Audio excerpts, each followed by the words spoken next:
Please turn me till the message plays.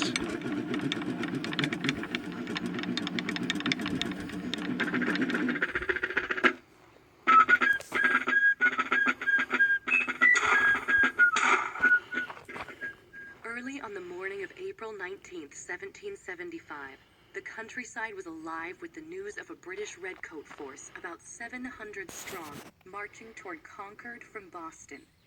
As the redcoats marched into town, Concord's minute and militia companies withdrew to the hills beyond the river.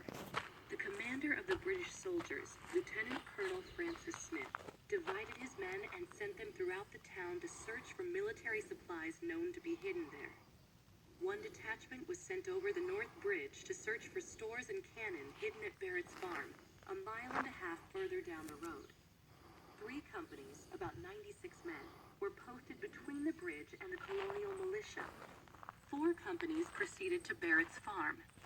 Meanwhile, the colonists were joined by men from the surrounding towns, increasing their numbers to more than 400 men. As the colonials watched in horror, smoke began to rise from the center of Concord. The redcoats were burning some captured supplies, but the colonists feared the town had been set on fire. At a brief council, Joseph Hosmer demanded, "Will you let them burn the town down?" The colonial officers led their men down the hill. The redcoats pulled back to this side of the bridge and prepared to defend themselves. They fired warning shots, but the colonists continued to advance. The redcoats then fired a volley, this time into the colonial ranks.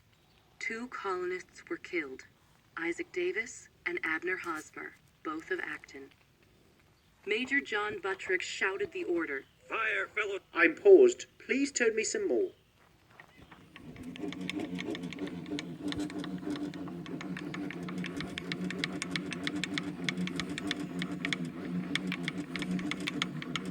Soldiers, for God's sake, fire!